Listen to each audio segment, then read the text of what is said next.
Welcome to Arsenal Above All. A new season is upon us. Happy new season to you all.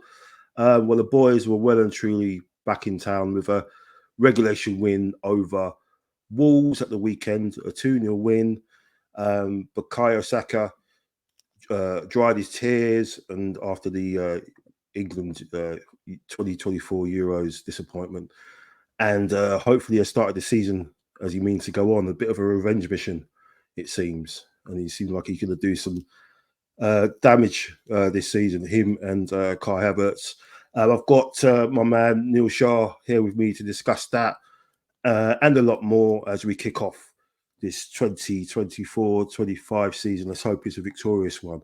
But before all of that, of course, let's go.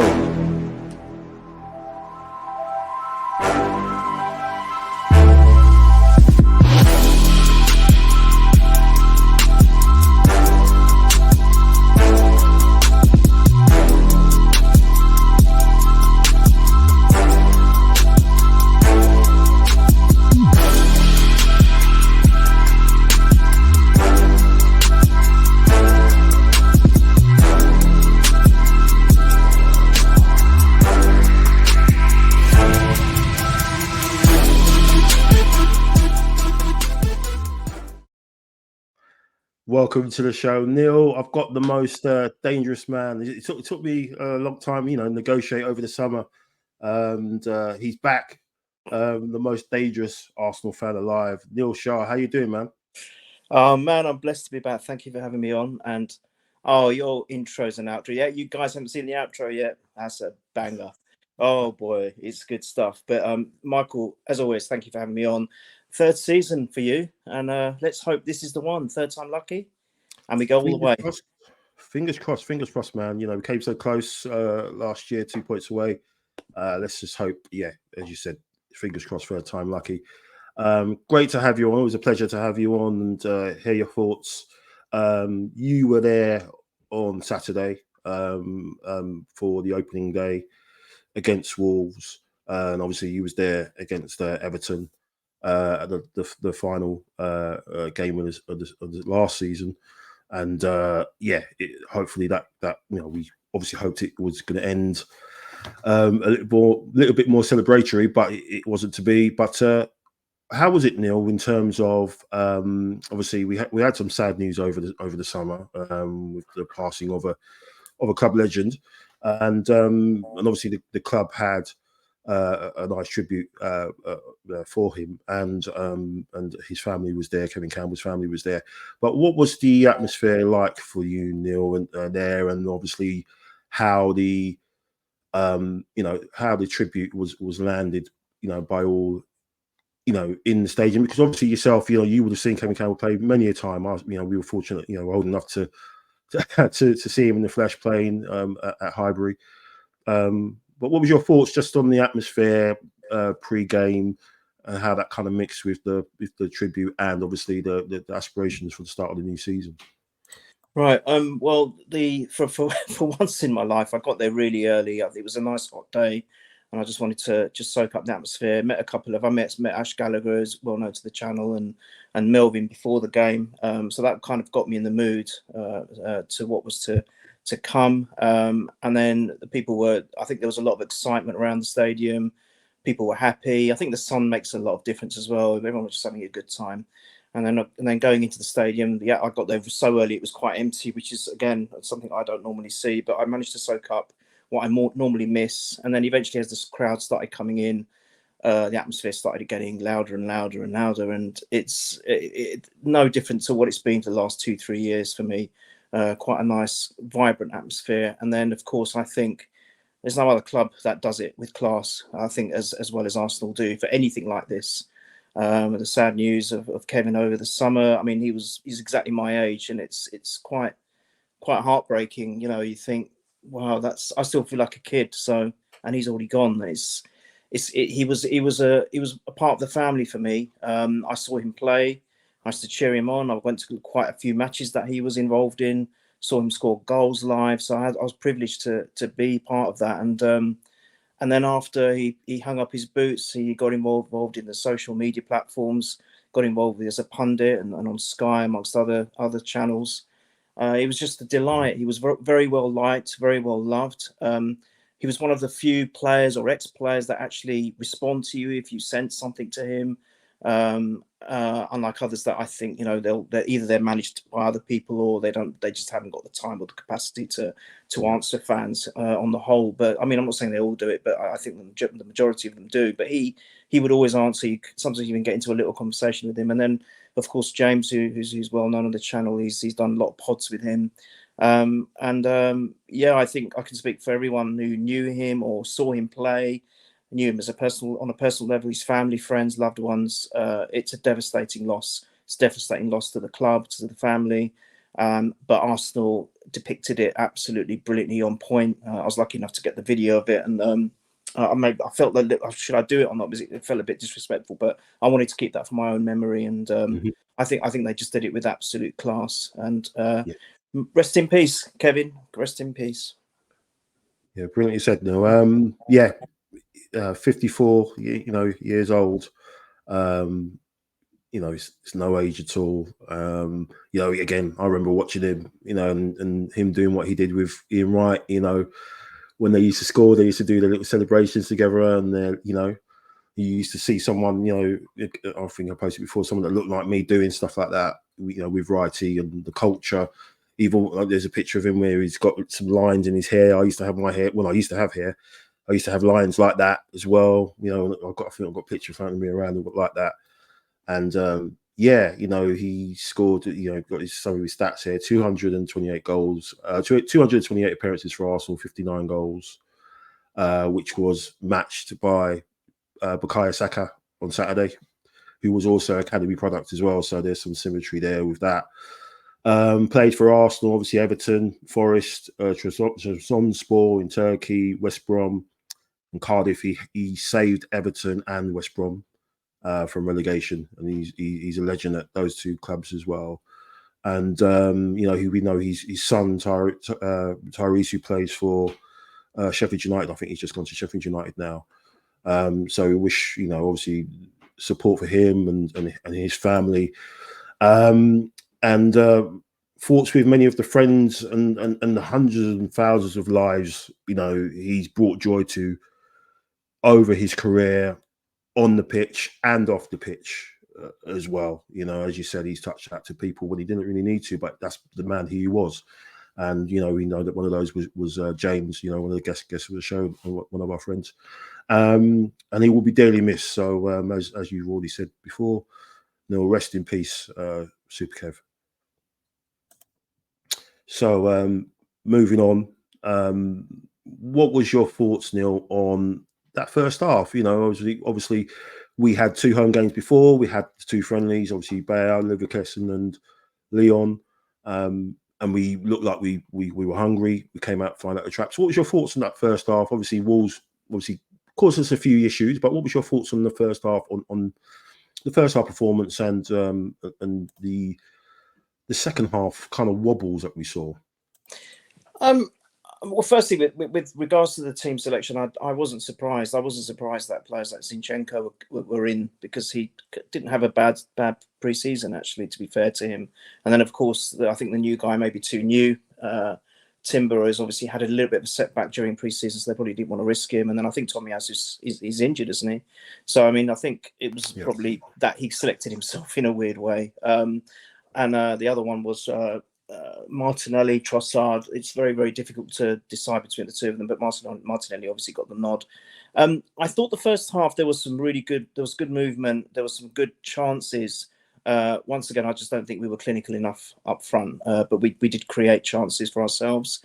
And I wasn't really expecting much, to be honest, Michael. It's the first game of the season. It takes time to bed in.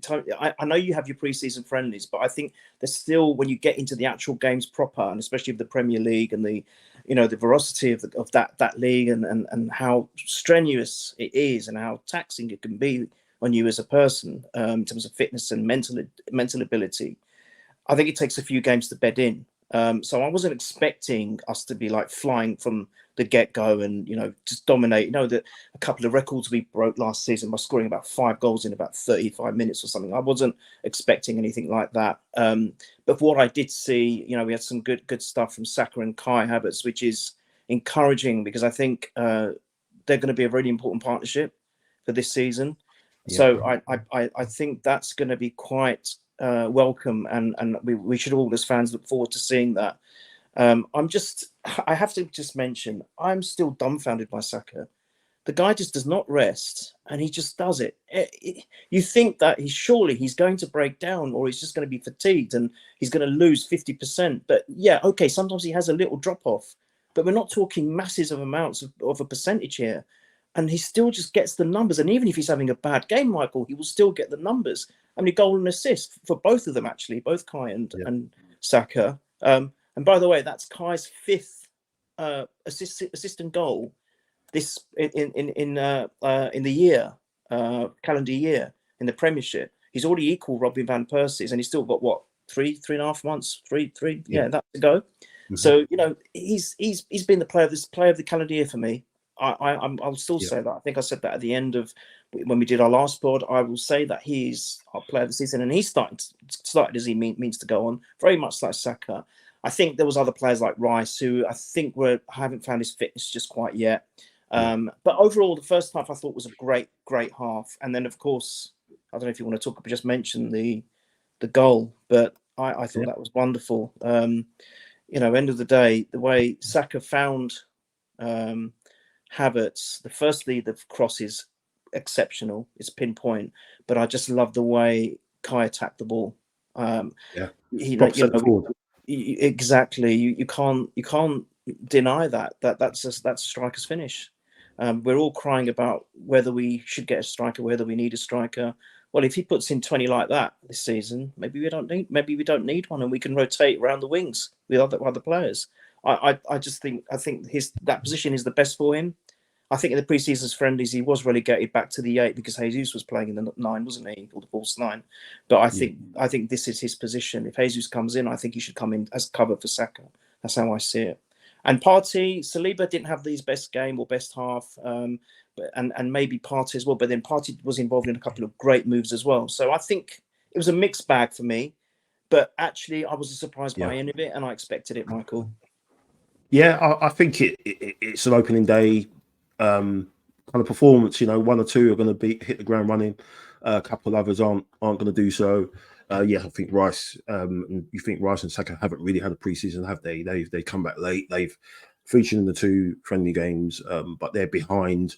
When you think, you know, we play 3 or 4 games on tour, they're behind the guys, you know, like someone like Odegaard, who I think running numbers was insane again. You know, the amount of sprints and the amount of presses he did.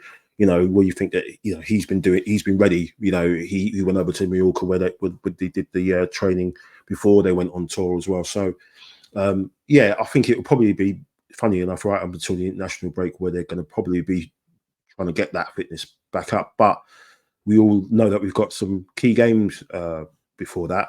What was your thoughts on obviously, you know, Saka obviously created that chance so perfectly with his left foot, and then obviously, you know, we talk a little bit about what Arteta said afterwards about how, even though you know he's going his left foot, there's nothing you can do. You know, a bit like, you know, someone like Messi and stuff. You know, you just know he's gonna do you regardless. But before his goal, which we'll talk about a little bit more, the incident with Kai Havertz getting strangled and nothing. You know, just nothing. You know, it's like, you know, the referee with VAR and what have you decided to, you know, just think, okay, it was all right. It wasn't. There's nothing to see here. And then that same defender decides to inappropriately touch Gabriel Jesus. Oh God! And Jesus gets the yellow card because he pushes him over. I mean, you know. What can you say? So we're all of us. I mean, it wasn't just those 2 incidents. It was all throughout the match. We were getting, you know, pulled to the floor and tackled to the floor, and no cards were being brandished. But as soon as our player does something, straight away the yellow card comes out. The fans were going mental. They were quite irate, and you could hear all the abuse at the line because I was quite near the front, so you could hear all of that going on. And then to be honest, I felt sorry for the line. It wasn't really so much him; it was more the ref. But I've got to the point where I've desensitized to it all, Michael, because it happens every single game. We expect it. It's like, oh yeah, because the guy next to me was really loud. He's a young chap. Bless him, he was so funny as well. But he was like going this and that, and you can imagine all the profanities coming out of his mouth. And I said, you know what? Do you really expect anything different from these officials and the way we're officiated? We don't. It's the same old, same old. But to be fair, I've never seen an incident where someone has got his hands around someone's throat and slamming him to the floor like a blooming WWF wrestling game. I don't watch that, but I know you and James are a bit of a fan of that. And nothing. And so what exactly is VAR looking at when? All right, I know Kai kind of pulled him down with his arm, but there's no reason for him to take his hand to his throat. And correct me if I'm wrong, Michael, but I thought any hand-to-face stuff, isn't that an automatic sending off anyway? Or have I got the rules all mixed up? But nothing was given. I don't even think he got a yellow card, did he, for that? I don't understand. No. I don't understand it, Michael. Can you explain it to me? Because I'm lost. I wish I could, but as you can see, a picture speaks 1,000 words, and you can just see there, Granit Xhaka putting his hand on Burnley player's throat, who spent most of that game leaving his foot in and doing all sorts. Yeah. And Xhaka it was literally millisecond. He put his hand around his throat, and the guy acted as though he'd broken his neck. Compared that to Havertz's one, where the guy really aggressively, he knows what he's doing, and then he styled it out to make out that it's less. Oh, he was just breaking his fall, and and they both get a talking to, and it's just the usual stuff. It's crazy how we just get ref differently. But it's upsetting, Michael, because if that had been the other way around and we had a player sent off, say we got a key player sent off, straight red, we've got 3 important games coming up, we'd have missed 3 of them, and that could have already dented us even before we begin. That's what I don't like. Do you really think on another day, maybe not necessarily us? I mean, Wolves were very unlucky. Speaking of Wolves, ironically, but they were quite unlucky with a lot of decisions last season. It could happen to any team. I just think that if the referee misses something like that, fine. Sometimes you can excuse that, but we have the technology now to look back at it, and they're looking back at it, and nothing is given. What exactly are they looking at then? To me, it just spells corruption to me. I don't know what other word there is, and I don't want to be like one of these conspiracy theories, but I don't know what the answer is, mate. And that doesn't help the crowd either. They see that gets the crowd. And can you imagine if it was 1-1? It could have been 1-1. David Raya made an amazing save. Fantastic save by him. So it could have been 1-1, and it could have been a whole different ball game, because I think the crowd have got more irate, and the whole dynamic of the match could have changed simply because of a silly, stupid thing like that. It boils my blood. It really does, mate. I'm sorry to say, it's not good. Yeah, it's insane, and just thankful that it didn't cost us, anything in the long run. Like you said, Wolves had their chances. I think Cunha had a good chance when, again, Saliba, who I thought was off it a little bit, gave the ball directly to him, and he fluffed his lines really. He should have buried that chance. David Raya, pulled off a great save in the second half, but the first half was unreal. That was going in one direction and then the other. Reminded me a bit of David Seaman, not as good as that one, but reminded me of David Seaman against Sheffield United in that cup semi-final, of course. And that was his first proper game as an official Arsenal player. He wasn't on loan from anywhere, so that's a great start for him. He made a great save again, as I said, in the second half as well. He just looks really assured. It's almost like that burden of being on loan is sort of made him even more calmer, and it kind of bodes well. You just kind of hope that he doesn't pick up a knock, because it seems like we're trying to get someone out the door, but it doesn't seem like we're trying to get someone in the other way. But yeah, what was you're just happy with his performance, Neil? I he now is my number one. I adored Ramsdale. I didn't like the way he was treated. So again, it wasn't because I didn't dislike Raya for any reason. That is not the case at all. It's just I just did not like the way Ramsdale had been treated. Yes, as you know, he wasn't perfect, but I still think he was a good keeper for us. He was very different to anything we've kind of had for a long time. I loved the way he was verbal, and I just liked all of that about him. And yeah, he did some silly things later on, and you know, with that podcast and making a comment about how he doesn't concentrate for 90 minutes, which was the most stupidest thing to do. But at the end of the day, I still don't feel that he was treated correctly. But now, looking back on it, and with that hindsight, I can understand why the team or the people that choose the players and Arteta and Edu and the scouting team and everything else that goes behind it, why they wanted a player like Raya, and for the fact that, you know, he hasn't cost us anything really, because 27 million in, 20 for Emma Smith Rowe, 27 million out for him, so it's a net zero anyway. But he's now an official player. The guy is outstanding. I think you're right. I think because of that, I feel like he's become. He didn't come across as the most vocal keeper to me, but the way he commands with his fingering, his pointing, his gesturing, and he's constantly. If you notice that every time there's an attack building, he's like almost like directing and making sure all the defenders are in the right place. Yeah. He's so confident in the air.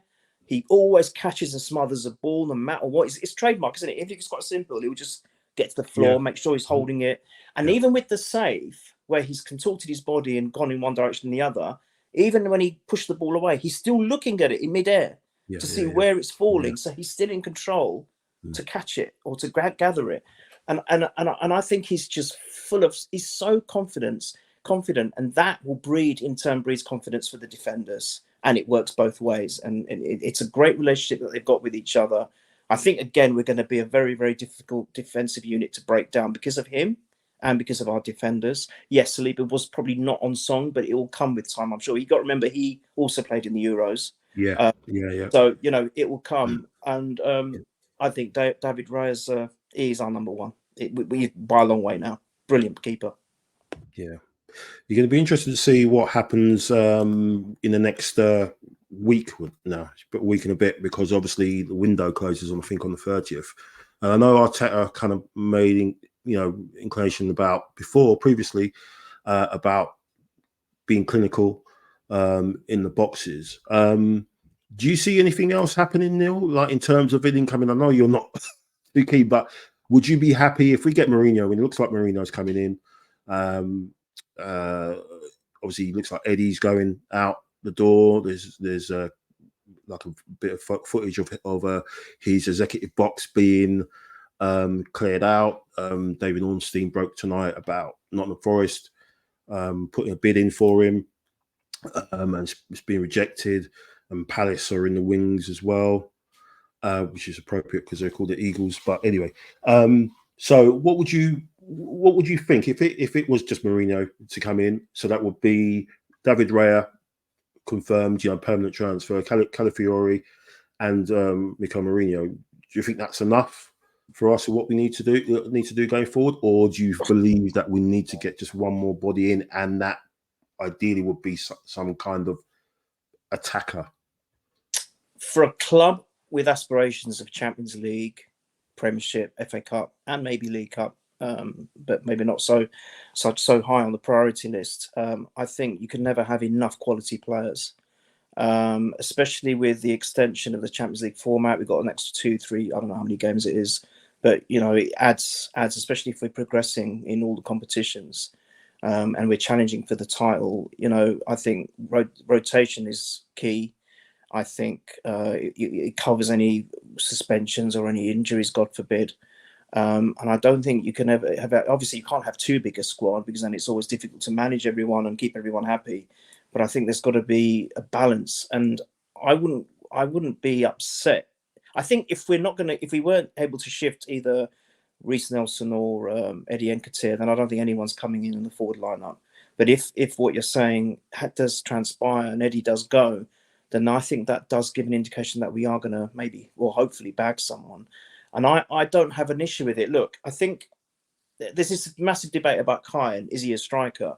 And, he doesn't always finish all these chances. But look, it's not just about it. I would be happy if he does what he does, because I think that's enough. But my concern is he can't play every single game. He can't. Sometimes you'll have maybe three games in the space of 8 days. He can't be at the front line for all those 3 games. That's where you need rotation. Now, is Jesus good enough? I don't know. He can do what he does, but he's not a goal scorer or a prolific one. I would rather play Jesus covering Saka's role, to be fair. But I think I would like someone up front, not necessarily maybe as an out-and-out striker, but maybe someone who's a bit versatile. Because I wouldn't want an out-and-out striker to come and then push Havertz back to the 8 because he's no good there. And Havertz is good enough to stay where he is. So maybe someone who's a little bit more versatile. I mean, Eze would be good for me. Mito, I can never say his name. The chap from Brighton, I love. Mitoma, yeah. He's a great player. I mean, again, I don't like doing names and things, but I'm just making suggestions that wouldn't go amiss. If this guy comes in the midfield, then I think that's great. I was thinking that we needed, before the season started, I was thinking that we needed a midfielder because I wasn't sure what the future of Partey was. And we always have to question his fitness as well. But can you imagine, even if Partey does stay and he's kind of a bit up and down in and out the team, and then God forbid something happens to Rice, we're very thin. We are very thin. So I think that midfielder, if he does come in, is going to be a great signing. I know we've got Jorginho and we've got a couple of others, but, I think it's needed. So if that's the case and we get a striker in, I think that's the business done. I think that should be enough. But even if we don't get the striker and get the midfielder, you've got to remember, you mentioned Rico, obviously Raya signing his permanent deal and potentially this midfielder. But actually, you've got to also include Timber because he's like a new signing. Yeah. And also, and I would actually even go as far as extend that and also include Ethan as well.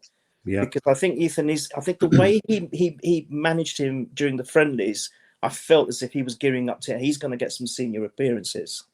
And I don't necessarily think that's just going to be for the domestic cups. I think he might get some Prem time. Maybe, who knows, if we're doing well in the Champions League group stage, some Champions League time as well. So in a weird way, they're not 2 new signings, but they're 2 new faces or fresher faces that could come in and change things. So I don't know about you. I think I'd still like one more at least, no matter what happens, whether we sell anyone or not.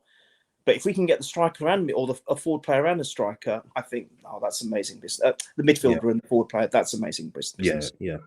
It seems like a lot of teams are starting to manoeuvre now. A lot of offers and bids are flying in for different players, and obviously that causes a knock-on effect to elsewhere. So I think if Eddie goes, I think it does definitely leave us short up there. So I can see us doing something, but it's just who it is. Me and James would love it to be the guy from Sporting Lisbon, Gyökeres, but we'll see what happens. And I think because the Champions League is different now. I think it's going to be hard for Arteta to try and rotate it a little bit, because pretty much every game is going to be a must win because of this new format. You're playing 8 matches against different teams. So you're not playing a team home and away. You've just got a one-off shootout basically against whoever it is you're playing home or away. And then you've got to finish in the top 8 of that massive league. And then you've got to make sure you finish from 9 to 32, whatever it is, to make sure that you go through to this playoff round. And then if you lose that, then that's it. You're out of Europe. You don't get pushed back into Europa League and none of that. So it's going to be pretty high stakes. So then you load all your chips on a Champions League game. Then you've got to make sure your team's strong enough for the weekend. And I think that's where we're all kind of saying, well, we've got to get another body in. So if we get Mourinho in, that'd be great. As you said, Wanyeri will be kind of like, it might work out. He's kind of Ellsworth Rose kind of replacement. But I think if Eddie goes, you definitely would need someone up there, whether it's a striker or someone who can play in both positions. But it's going to be interesting. It's going to be interesting. So, what's your thoughts, Neil, on the season? What would be, I know you're going to say quadruple, but what would be what would be your? So my heart and my head, yeah. What would be? Because I mean, mine would be, we would need to win some sort of trophy, because one of the things that came across in Arteta's presser before Wolves was that obviously because it was the Premier League press conference, so obviously they were talking about the Premier League and going to win the league and you go one step further, this and that, you know, and it's not, the Premier League isn't the only trophy to win. It's be fantastic if we win it. Obviously, of course it would, but there are other trophies to win, and just because Man City are around doesn't mean Man City win everything. They've only kind of done it that one season where they did the treble, but other teams have won other trophies while Man City are about. So for me, this season it has to be we've got to have something on the cabinet at the end of the season. Yes, you can get a lucky draw or unlucky draw. You can, you know, we played Liverpool and City in the last couple of seasons in some of the domestic competitions. But for me, we've got to land something. We've got to get a trophy on the table. Yeah, as long as we can get, I think exactly what we said last season, start of last season. If we can get to the last day of the season and still have a chance to win the league, that'll be it for me. Just so we're in that opportunity. Not 5 games to go where we've blown it. Let's get to our final day of the season. We did that last year, so let's see what happens. But what's your hopes and aspirations? Before I say that, can I just talk about Partey just very quickly? Yeah. Game, because I think he's getting a bit of stick, and I don't think it's 100% fair. Yes, he made a couple of errors. There's one error that he gave the ball away, but then he did track back and get it back again. There was the other time where I think it led to the second goal, where Saliba saved him. However, it was his quick thinking of taking that free kick quickly and passing it on to Havertz, which then enables Saka to make that run and create that amazing goal, wasn't it? It was just fantastic. That's what Saka does. So I think, yes, Partey probably wasn't the best, but then neither was Saliba, neither was Rice. So I think it's a bit unfair just to have eyes on Partey and maybe chastise him. I think there was a few players that were a little bit rusty. Given time, I think there will. I think I think the best judge really comes. I think you have markers in the league. I think the first 10 games is a first marker. Then you've got Christmas, and then maybe kind of March time. And then you know whether you're going to be in for the run-in. As you said, the minimum really should be to be there at the last game of the season. Mm-hmm. And I think you're right. Going from that, I think that a trophy is a must, even if it's the League Cup. A bit of silverware, he has to have it. For me, if it's not going to be the Champions League and the Prem, I'd love it to be the FA Cup. I've got such a love affair with that cup. Mm-hmm. It just has to be, but we have to get silverware. And I'm going to go out and say something a little bit controversial. If we go trophyless again this season, and I'm not a trophy hunter before I get killed for this, I think question marks have got to be raised about Arteta. I think I might have asked that question in the WhatsApp group. Mm-hmm. I really do. As good as he's progressed us, and we have progressed, don't get me wrong. Do you remember when we used to speak on the Purely pod, and I think Mark was around, and we used to say we are light years behind the Cities and the Liverpools, and even then it's Chelsea's. And to be fair, it's been only 5 or 6 years, would you say? Maybe not so much. Mm-hmm. We're now actually one of the favourites. And I think the way Shearer was talking on Match of the Day, I think he was kind of implying that we are the favourites, to be fair, which was quite it's kind of crazy that people are saying that now. I'm just thinking with a pinch of salt, but no, I agree with you. But we would never have we were being smashed to pieces, weren't we? Because it was only us that we're the only club that are ever in crisis. Chelsea with all their billions, and look at the season they had, but they're not in crisis. Tottenham are never in crisis. Man United are never in crisis. Oh no, they won the FA Cup. Oh, they're not in crisis. But we're always in crisis, no matter what we do, and that's what. It annoys me. But having said that, I think for me, all right, quad is my heart. The unbeaten quad even better.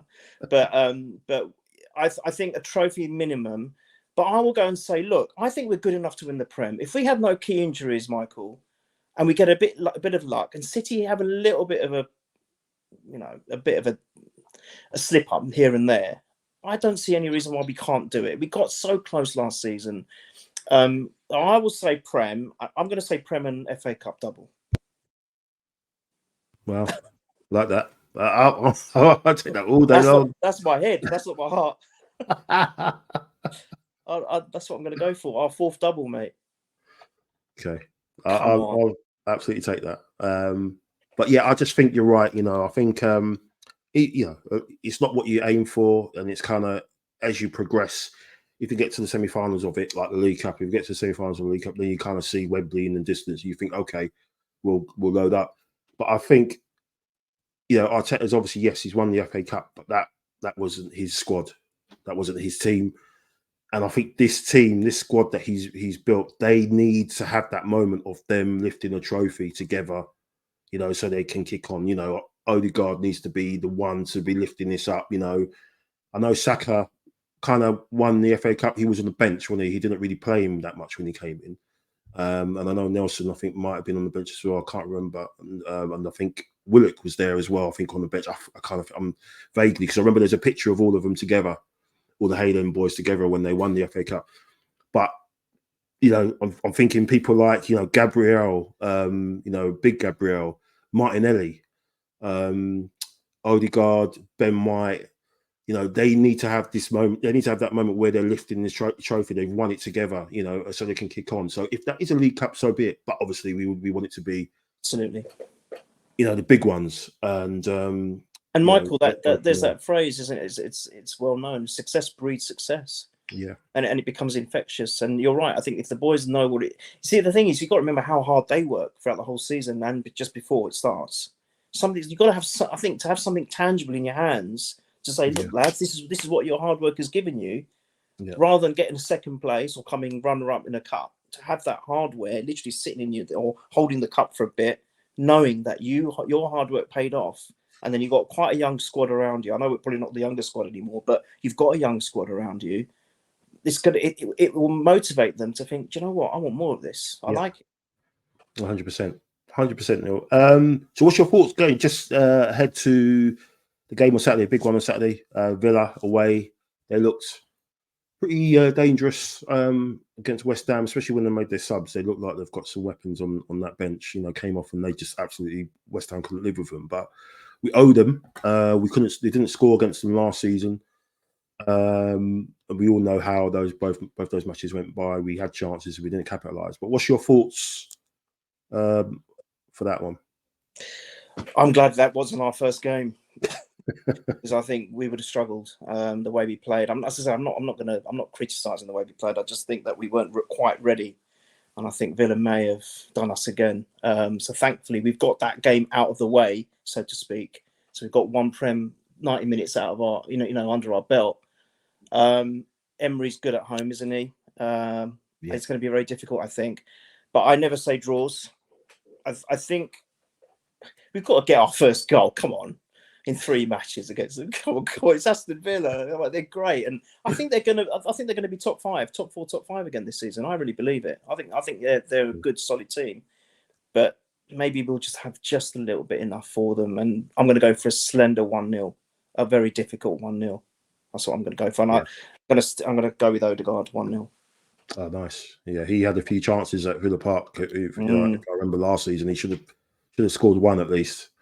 And he really, really bad finishing. And we know these are the sort of games that Arteta likes to wind the guys up, get revenge and stuff. And, he's probably showing them the clips and showing them all that stuff. We played against these guys, last season twice.